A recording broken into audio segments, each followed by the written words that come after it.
Praise the Lord. Have a blessed day. God bless you. பரிசேயர்களை பற்றி நம்ம பார்த்துட்டு இருக்கோம். அவங்களுடைய ஆட்டிடியூட், அவங்களுடைய கேரக்டர். அதனால தான் ஏசு கிறிஸ்துவை பார்த்தீங்கன்னா அவர் அநேகமாயிரம் அதிசயங்கள், அற்புதங்கள், விடுதலை, சுகம் இந்த மாதிரிலாம் நிறைய செஞ்சுக்கிட்டு இருக்கும்பொழுது கூட அவருக்குள்ள தாழ்மை, அன்பு, பொறுமை எல்லாம் இருந்துச்சு. அதனால தான் ஜனங்கள் அவரை தேடி போனாங்க. லட்சக்கணக்கான ஜனங்கள் அவரை ஃபாலோ பண்ணாங்க. அவர் எங்கே இருந்தாலும் அவரை தேடி தேடி போயிட்டு அவர்கிட்ட நன்மையை பெற்றுக்கொண்டு, ஆறுதலை பெற்றுக்கொண்டு, சமாதானத்தை பெற்றுக்கொண்டு, விடுதலையை பெற்றுக்கொண்டு, சுகத்தை பெற்றுக்கொண்டு ஒரு ஜெயமுள்ள வாழ்க்கை வாழறதுக்கு தேவனாகிய இயேசு கிறிஸ்து அந்த காலத்துல அவங்க மத்தியில இருந்தாரு. அதனாலதான் பரிசேயர்கள் அவர் மேல பொறாமை கொண்டு அவரை கொலை செய்யும்படி வகை தேடி சுற்றி திரிந்தார்கள். இவரை எப்படி பிடிக்கலாம் அப்படின்னு இவங்க பிளான் பண்ற அந்த காரியங்கள் எல்லாத்தையுமே மத்தேயு 12ஆம் அதிகாரம் 24வது வசனத்திலேயும் யோவான் 7ஆம் அதிகாரம் 31, 32வது வசனத்திலே நீங்க வாசிச்சு தெரிஞ்சுக்கலாம். ஏன்னா அந்த அளவுக்கு அவங்க பிளான் போடுவாங்க இயேசு கிறிஸ்துவை பிடிச்சி கொலை பண்ணணும் அப்படிங்கிறதுக்காக.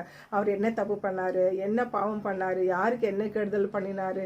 இருந்தாலும் நல்லவங்களுக்கு விரோதமானவங்களும் நிறைய பேர் இருக்க தான் செய்கிறாங்க. என்னுடைய குமாரன் அப்படின்னு சொல்கிறீங்க, அப்படின்னா எங்களுக்கு வானத்துலேருந்து ஒரு அடையாளத்தை காட்டுங்க அப்படின்வாங்க.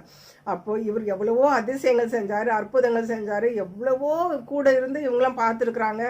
அப்படி இருந்துமே ஒரு அடையாளத்தை காமி, நீ நியாயப்பிரமாணத்துக்கு விரோதமாக உன்னை நீயே தேவன் என்று சொல்றதுனால உன்னை கொலை செய்ய வேண்டும், நியாயப்பிரமாணத்தின் சட்டத்தின்படி நீ கொலை செய்யப்பட வேண்டும். அப்புறம் இன்னொரு விஷயம் என்னன்னா, நம்ம இந்த பரிசேயர்களை பற்றி பார்த்துக்கிட்டு இருக்கிறோம்ல, ஜனங்களை பயமுறுத்தி கட்டாயப்படுத்தி நீ தசமபாகம் கொடுத்து தான் ஆகணும், காணிக்கை கொடுத்து தான் ஆகணும். அப்புறம் பரிசேயர்களை பற்றி இன்னொரு விஷயத்தை நம்ம தெரிஞ்சுக்கணும்னா, தேவனுடைய ஆலயத்தில் பரிசேயர்கள், வேத பாரகர்கள் மட்டும்தான் அவங்க வந்துட்டு அவங்க கண்ட்ரோல் எடுக்கணும். பிரசங்கம் பண்ணுறதா இருந்தாலும் சரி, எந்த ஒரு உள்ள அட்மின், எந்த ஒரு கணக்கு வழக்காக இருந்தாலும் சரி, இவங்க தான் முன்னாடி. மற்றவங்களெல்லாம் அவங்க இன்வால்வ் பண்ண விட மாட்டாங்க. அந்த அதிகாரம், அந்த ஆதிக்கத்தை இவங்க கையில் வச்சுக்கணும் அப்படின்றதுல ரொம்ப கவனமாக இருப்பாங்க. ஏதாவது ஒரு பொசிஷனில், ஒரு பதவியில் இவங்க இருக்கணும்னு ஆசைப்படுவாங்க. அந்த அத்தாரிட்டி, அந்த அதிகாரம், அதெல்லாம் பதவி பெருமையை பிடிச்சிக்கிட்டு இருந்தாங்க. உங்களுக்கே தெரியும், தேவன் பெருமைக்கு எதிர்த்து நிற்கிறார், தாழ்மை உள்ளவனுக்கு தேவன் கிருபை அளிக்கிறாரா. தேவனாகிய இயேசு கிறிஸ்து வந்து சபையில ப்ரீச் பண்ணும்போதும் சரி, ஜனங்களுக்கு நன்மை செய்கிறது, அற்புதம் செய்கிறது, ஆண்டவருடைய வார்த்தையை சொல்றது, பிரசங்கம் பண்றது, அதிசயங்கள் செய்கிறது, குணமாக்குறது, விடுதலை கொடுக்கறது, இப்படி எதை செஞ்சாலும் குற்றப்படுத்தி எல்லாருமே இயேசு கிறிஸ்து பின்னாடியே போறாங்க. நம்மளை யாருமே ஃபாலோ பண்ண மாட்டேன்றாங்க, நமக்கு பின்னாடி யாரும் வர மாட்டேன்றாங்க, நம்ம சொல்றதை யாரும் கேட்க மாட்டேங்கிறாங்க. இவர் வனாந்திரமா போயிட்டு ப்ரீச் பண்றாரு, அங்கேயும் ஒரு கூட்டம் வருது, ஆலயத்துக்கு வந்தா அங்கேயும் ஒரு கூட்டம் வருது.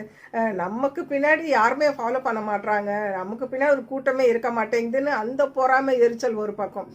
அதனால இவர் நிறைய அற்புதங்கள், அதிசயங்கள்லாம் செய்யறதுனால கூட்டம் இவர் பின்னாடி வருது. இவர் தேவனுடைய குமாரன் நிரூபிக்கிறதுக்கு வேற என்ன வேணும், யாரால முடியும், இதெல்லாம் இல்லை. அதனால இந்த பரிசேயர்கள் அவரை கொலை செய்யறதுக்கு பிளான் பண்றாங்க. இவரை சிலுவையில அரைஞ்சு கொல்லணும், அதுக்கு நம்மளால என்னென்னலாம் முடியுமோ அதெல்லாம் பண்ணணும்ன்றது தான் இவங்களுடைய மேலான திட்டம். கிறிஸ்து பிதாவான தேவனுடைய சித்தத்தை நிறைவேற்றதான் இயேசு கிறிஸ்து வந்தாரு. இவங்க எவ்வளவுதான் இவரை வச்சு செய்யணும்னு பார்த்தாலும் அதெல்லாம் முடியாது. தேவன் பிதாவான தேவன் இவரை அவங்க கையில விட்டுட்டு வேடிக்கை பார்க்க மாட்டாரு. அதே மாதிரி தான் இன்னைக்கு நம்ம அவருடைய பிள்ளைங்களா இருக்கிறோம். பிசாசு நம்மளுக்கு விரோதமா என்ன சூழ்ச்சி திட்டங்கள் பண்ணினாலும் சரி, இந்த மனித வல்லமைகள் நமக்கு விரோதமா என்ன தந்திரங்கள் செஞ்சு நம்மளை கவுக்க பார்த்தாலும் சரி, தேவன் நம்மளை கைவிட மாட்டார். ஏன்னா நம்ம அவரை அண்டி, அவரை சார்ந்து, அவரை நம்பி இருக்கிறதுனால நம்ம ஒரு நாள் வெட்கப்பட்டு போவது இல்லை. நமக்காக வழக்காடுகிறவர், நமக்காக யுத்தம் பண்ணுகிறவர், நமக்கு ஜெயம் கொடுக்கிற தேவனை நம்ம ஆராதிக்கிறோம். ஆமென். அவர் வானத்திலும் பூமியிலும் சர்வத்திலும் சகலத்திலும் அவர் மிகவும் பெரியவராக இருக்கிறார், உயர்ந்தவராக இருக்கிறார். கர்த்தருடைய பரிசுத்த நாமம் மாத்திரம் மகிமைப்படட்டும். ஆமென். பெருமை வேண்டாம், தாழ்மை உள்ளவனுக்கு கர்த்தர் கிருபை கொடுக்கிறார். நம்ம எந்த அளவுக்கு நம்மை தாழ்த்தும் போது தேவன் நம்மளை உயர்த்துவார். ஆமென். அதனால தான் இயேசு இதை வந்துட்டு உவமையாக அவங்களுக்கு எடுத்து சொல்லி அவங்கள கடிந்து கொள்கிறார். அவங்களுக்கு உணர்த்தணும், அவங்க புரிஞ்சுக்கணுங்கிறதுக்காக தான் தேவன் அந்த எக்ஸாம்பிள், அந்த உவமையவே அவங்களுக்கு முன்னாடி சொல்றாரு. பிரசங்கி 5ஆம் அதிகாரம் 1-2 வசனத்துல இந்த மாதிரி அவங்களுக்காகவே சொல்லி வச்சிருக்குது.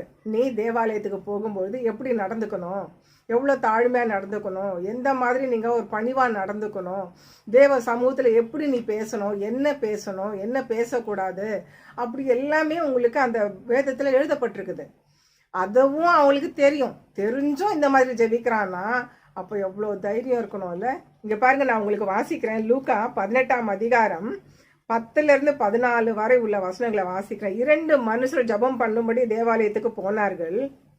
ஒருவன் பரிசேயன், மற்றவன் ஆயக்காரன். பரிசேயன் நின்று, தேவனே, நான் பரிகாரர், அநியாயக்காரர், விபச்சாரக்காரர் ஆகிய மற்ற மனுஷரை போலவும் இந்த ஆயக்காரனை போலவும் இராததினால் உம்மை ஸ்தோத்திரிக்கிறேன். வாரத்தில் 2 தரம் உபவாசிக்கிறேன். என் சம்பாத்தியத்தை எல்லாம் தசமபாகம் தருகிறேன் என்று தனக்குள்ளே ஜெபம் பண்ணினான். எவ்வளோ பெருமை, எவ்வளோ மேட்டிமை. கொஞ்சமாவது இதில் தாழ்மை இருக்கா பார்த்தீங்களா? கண்டிப்பாக இந்த ஜெபத்தை ஆண்டவர் ரிஜெக்ட் பண்ணியிருப்பார். ஏன்னா அவனுடைய ஜபத்துல சுயநீதி, சுய பெருமை எல்லாம் அப்படியே மேட்டிமை நிறைஞ்ச இந்த ஜபம் கர்த்தருக்கு அருவருப்பானது. தன்னை உயர்த்துகிறவன் தாழ்த்தப்படுவான், தன்னை தாழ்த்துகிறவன் எவனோ அவன் உயர்த்தப்படுவான். ஆமேன், ஆமேன். தேவ சமூகத்துல நம்ம பயபக்தியா போய் நம்ம ஜெபிக்கும் பொழுதுதான் தேவ பிரசனம் நம்ம மத்தியில கடந்து வரும், தேவ சமூகம் நம்ம மத்தியில கடந்து வரும். தேவன் நம்ம ஜபத்துக்கு பதில் கொடுப்பார்.